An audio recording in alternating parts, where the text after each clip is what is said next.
halkan waxaa ka socda aroos balse maaha aroosyadii aynu naqinay muqa urta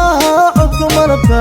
dhaxda uganeeta kadays celin horta canabkii cabariyahaniyo xarfiga uduga muqa urta codka malabka dhaxda uganeeta kadays celin horta canabkii cabariyahaniyo xarfiga uduga حسن عبد علي وويل سوماليد وحاونا ديغانيا حلفدا أروسكيسا بلس حلفدا مانتا معها حلفدي سوماليد صوت أفريكا اي هورو ديغان جيرين وحاونا شيغي إن حلفداني مانتا او ديغي حاسكيسا اي تاهي حلفد او مدكو تاميي وحاونا نو شيغي إن درانكيسو آد او فرحسن يهي مادام او رمي الرياضة حاسكيسا I like this dress. qaarkood way la yaaban yihiin arooskan cajiibka ee hore aan uga dhicin dalkan South Africa ama Soomaali iyo South African ay isku guursadaan halkan Xasan waxa uu noo sheegay inuu ku faraxsan yahay guurka gabadhani oo lagu magacaabo imika Faaduma waxa uu sheegay in gabadhani markii hore ay haysatay diinta Kirishtanka balse ay qaadatay diinta Muslimka markii ay isguursadeen daawadayaal halkan aan iminka ku suganahay waa goobtii arooska uu ka dhacay waxayna ka dhacday qaybtan iga dambaysa waana arin uub ku ah Soomaalida South Africa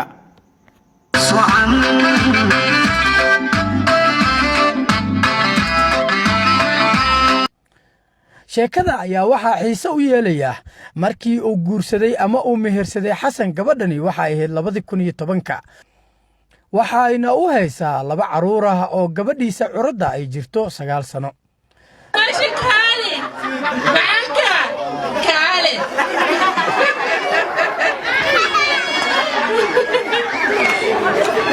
dadka qaar ayaa waxay qabaan in guurkani uu yahay guur qaldan magacayga waa Nuur Yuusuf Cali ku magac dheer abwaan Nuur Guray run ahaantii waxaan rabaa inaan iraahdo gabadha ajnabiga ugu fiican waxa ka fiican gabadha Soomaaliyeed tan ugu liidan waan guursaday qof ajnabi baan guursaday 2 wiil ba ii dhashay waxaan ula jeedaa sokorta markaad hanbato way macaan tahay laakiin macaanka aad hanbato ku egyaa asaga laakiin timirta marka cunto marba mar ka sii dambayso ayuu sii macaya waxaan ka wadaa dhaqanka ajnabiga ah ee guursato waa hamta hore laakiin raasimaalkiisa dambe ama mustaqbalkiisa dambe awlaadaada taada iyo dhaqan bulsho dhaqaale wax walbaba waxa weeyaan waxaad noqonaysaa gabaabs bismillaahir rahmaanir rahiim saamiya daahir salaam balaylaha marka waxaan ka hadlayaa guurka qofka ajnabiga ah guurka qofka wadankaaga ah markasta waxa fiican gabadha wadankaaga inaad guursatid laakiin qofka dooqiisa waa in la ixtiraamo qof walba dooq buu leeyahay وطاي داود يلوحا هلكن لا تاغنايا حسن عبد علي oo ah ninka halkan ku guursaday arooska aha wuxuu guursaday gabar South African balse asalkeedu ka soo jeedo dalkaas Malawi Xasan waxaad nala wadaagtaa dareenkaaga iyo farxadaada maanta waa sidee horta alxamdulillah aad ayaan faraxsanahay waayo gabadha xaaskeyga waxay jecleed mar walba inaan u sameeyo aroos maadaama today iyadana si fiican u faraxsantahay sidoo kale waan faraxsanahay okay Xasan arinta laakiin arin hore Soomaalida South Africa ay u sameeyeen ma sax marka maxaa kugu dhaliyay ama maxaa kugu abuuray inaad arintan sameyso oo ku dhiirato waliba iyadoo rag badan xaasas South African ay qabaan balse ay ku dhiiran laayihiin qof islaam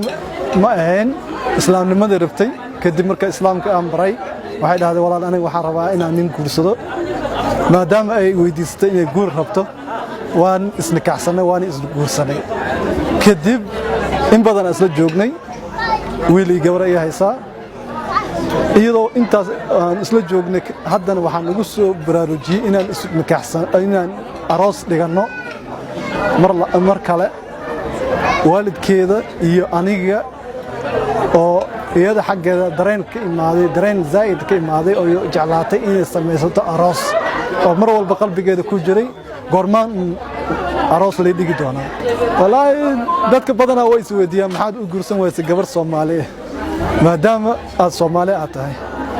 taasi waa arrin muhiim ah balse ujeedada ma ahan labada qof oo isfahmay oo guur xalaal isku qabo in qalbigooda la kala dilo fadooliyo faaqidaad madaaye intii kulan faqaan way farahana la soo geliyey waxaan faa'iido jirin. dad badan oo Soomaali ayaa waxay u arkaan South Africaanka inay yihiin dad cunsuriyiin